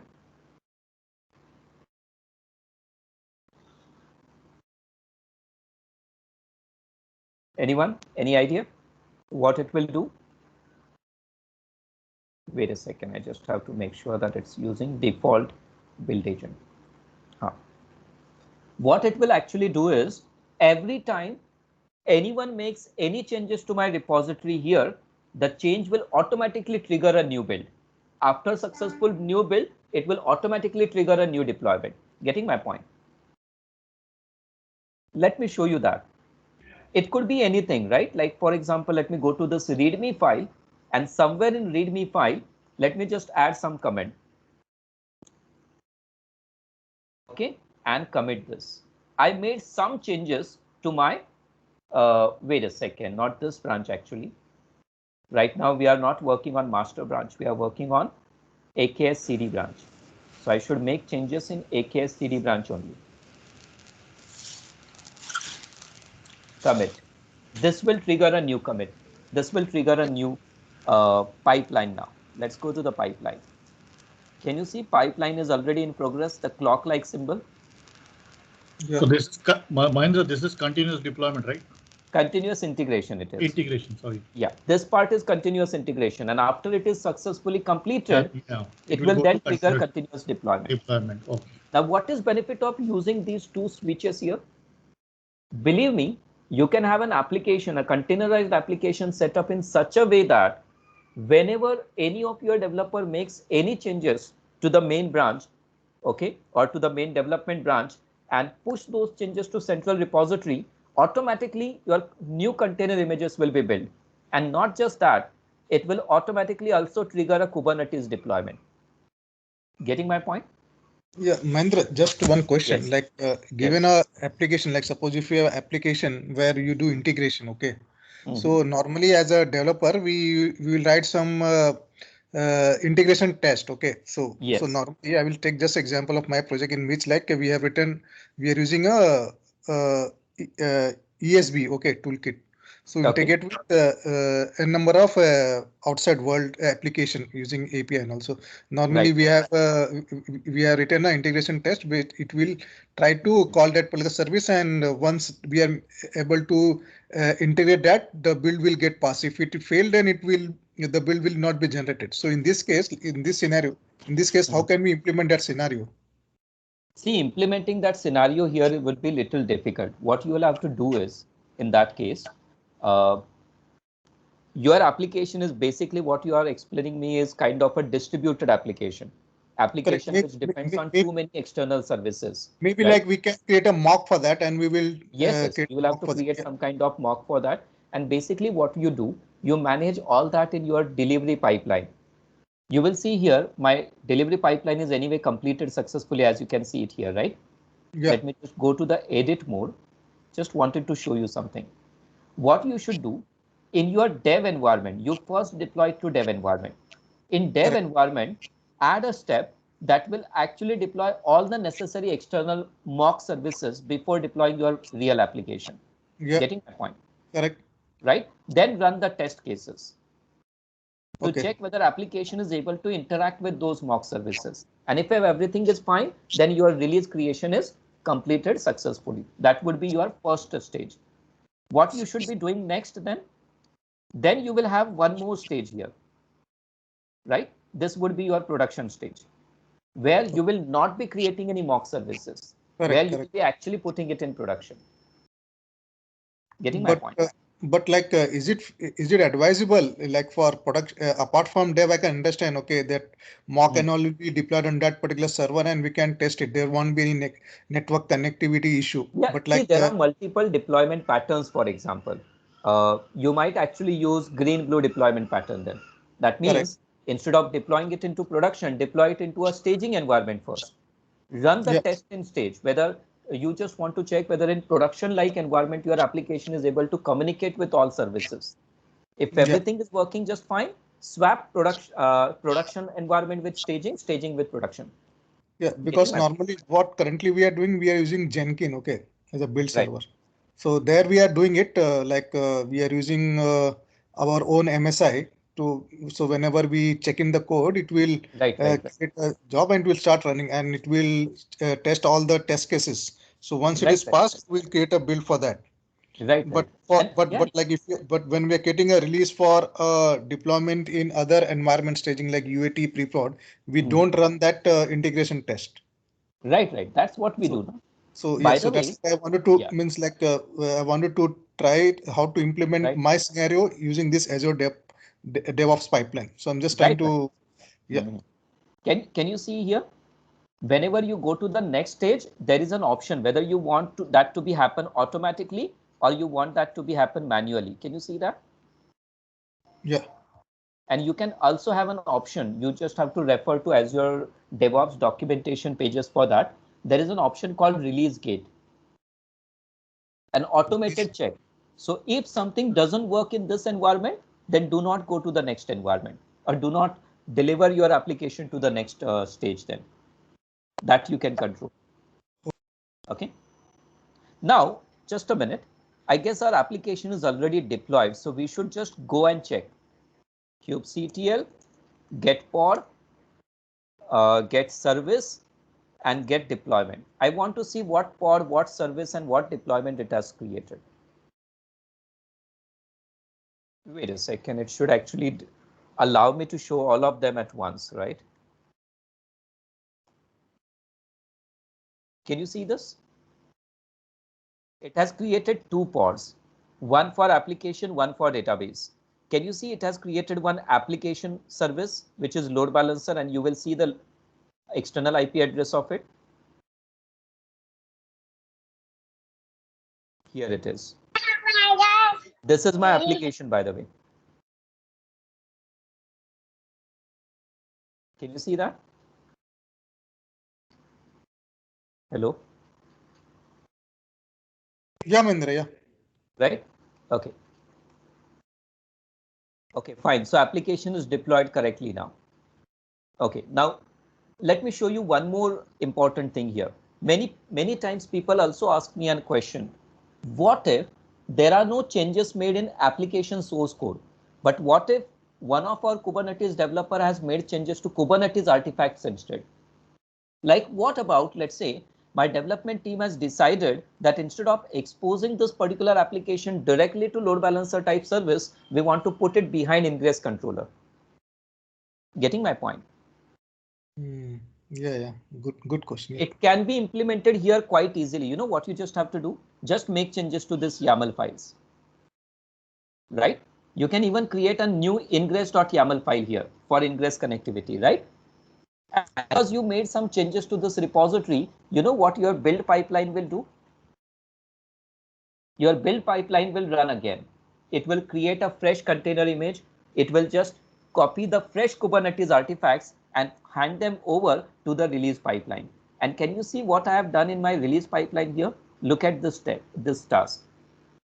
It's just going to apply all the configuration files directly from this location to Kubernetes server. Is that clear? Yeah. So if you make changes to Kubernetes artifact and commit the changes, it will run the release, it will run the build pipeline again, and it will run the release pipeline again.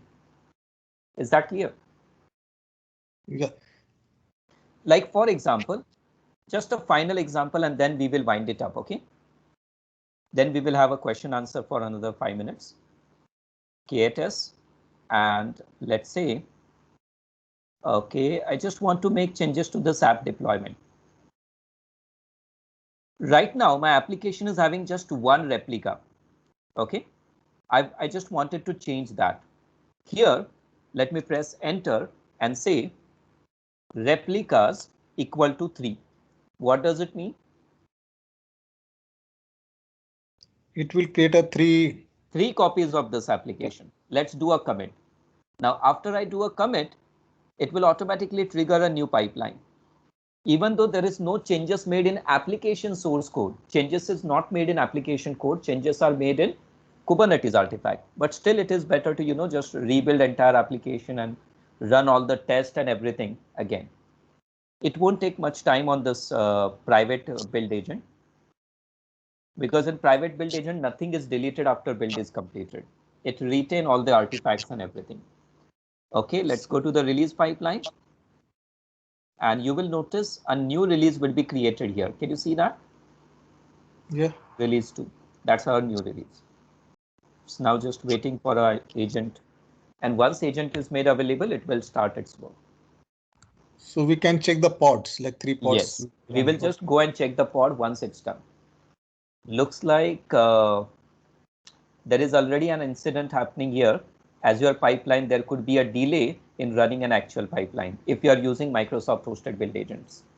Yeah, we are using Microsoft hosted agent. Agent is made available. It will now do the kubectl apply in just a few minutes now. Okay, it's already started. There is one more benefit of using apply command, by the way. What if resource is already there? Apply will not fail it. Wait a second. It is rather failing.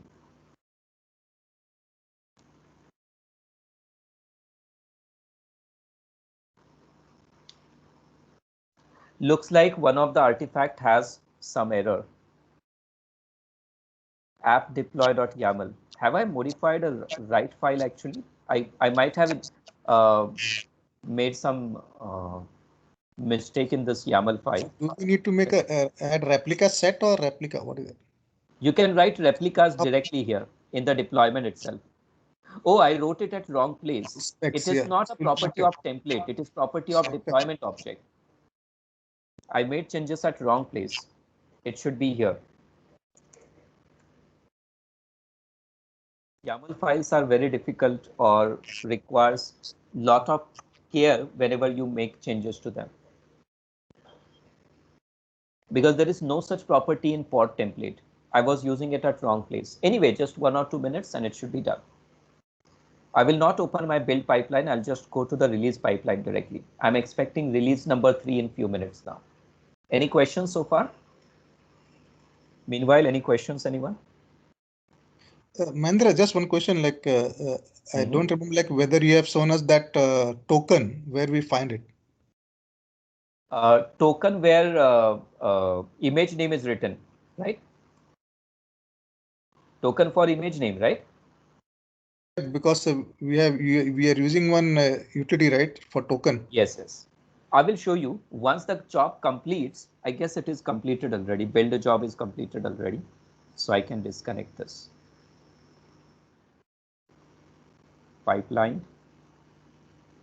Okay, just completed. Fine. I'll show you here. If I just go to the work directory and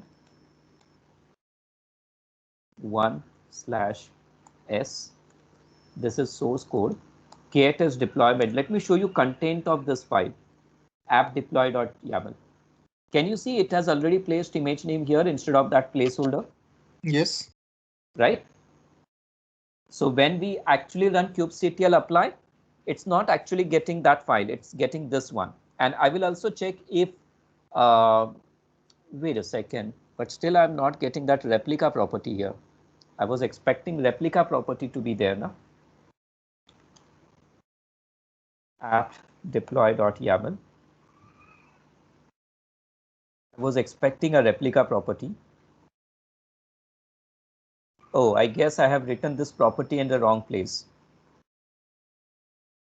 I did not make changes to, okay, I have done updated this one.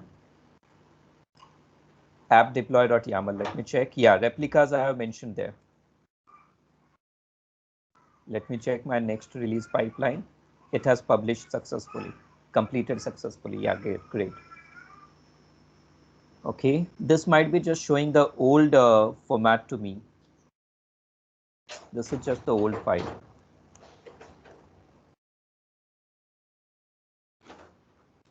Okay, let me just check it here. Deployment. Can you see my deployment is updated now?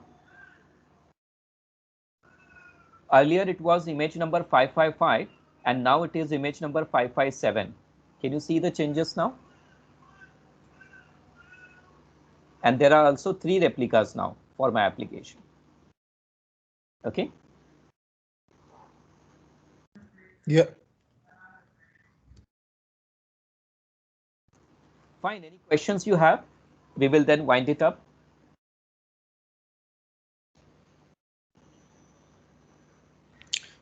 Just share that Ansible video which you discussed, like you have created one. Yeah, I'll share the link with you just a minute. That's right. So we can access this code, right? Just on read only. Yeah. This GitHub link will be always available to you. Okay. Okay. Wait a second. Have you people got link for YouTube channel? Yeah, we do got it. Yeah, fine. Then you can find it there once it is uploaded there. Fine. Okay. No. You can find all those recordings and those videos there. I've even I will upload that Ansible recording as well. Okay, for your reference.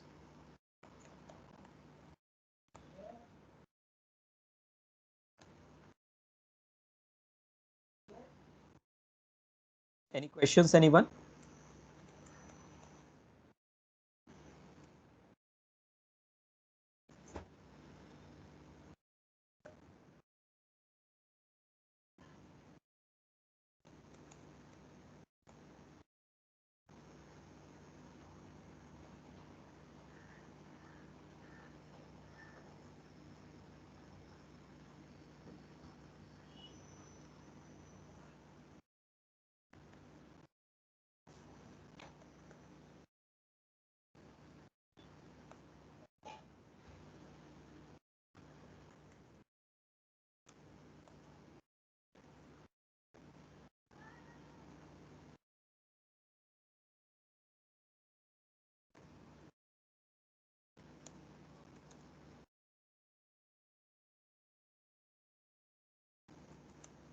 I'll just perform a cleanup operation now, just to save the cost. That is AZ group delete, and my group name was AKS demo.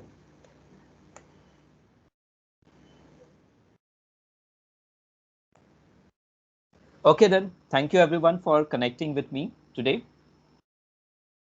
Yeah, thank you, Bendra, for sharing the information. It was a really nice session.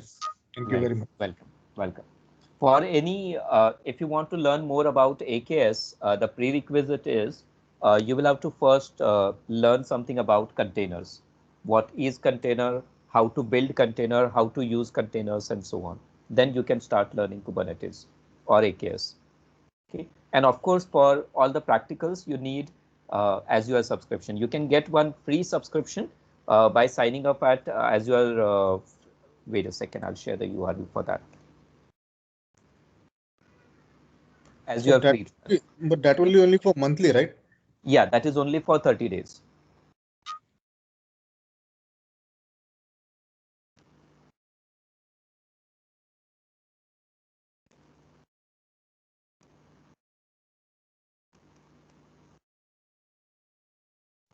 Okay.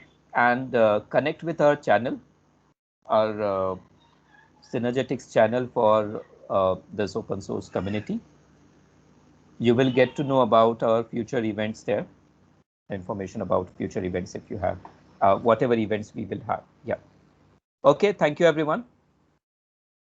We'll sign out now. Thank you so much, Mahendra, sir, for the wonderful session. Yeah. Everyone, I need your 5-minute attention. So I'm just sharing my screen for a moment.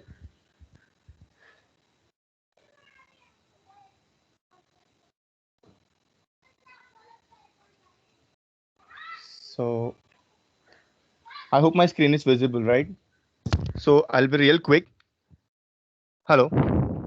Yeah, it's visible. Yeah. Okay. So basically, I just want to introduce about our community. So Mahendra sir has already mentioned this. So emerging technology community, which is available, which we have created on Meetup, okay, is open for all the people who are interested in various emerging technologies like artificial intelligence, machine learning, big data analytics, IoT, cloud, DevOps, open source.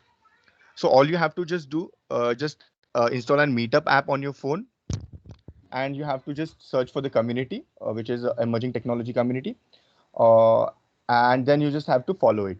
So you will be updated about events, meetups, webinars, and workshops that are going to happen in future. Once again, as we have said earlier, that we are going to share the YouTube recording with you. We are going to upload the recording on YouTube, so please do follow our YouTube channel. Your feedback is important to us. So I've already shared the link. So once again, I'm sharing all the links. So please do fill feedback form. So it will help us to improvise on the techniques and with your suggestions. Okay. So I'll be sharing all the links with you guys. So if you find any problem while opening the shortened links, so please let me know. I'm also sharing the full link.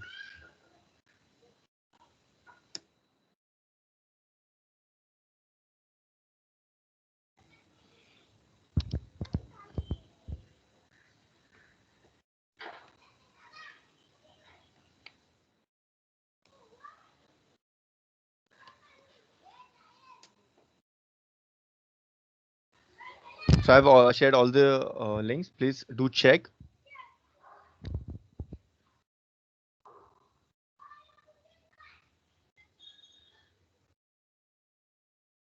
So thank you for attending this session. Have a great weekend, everyone. Thank you.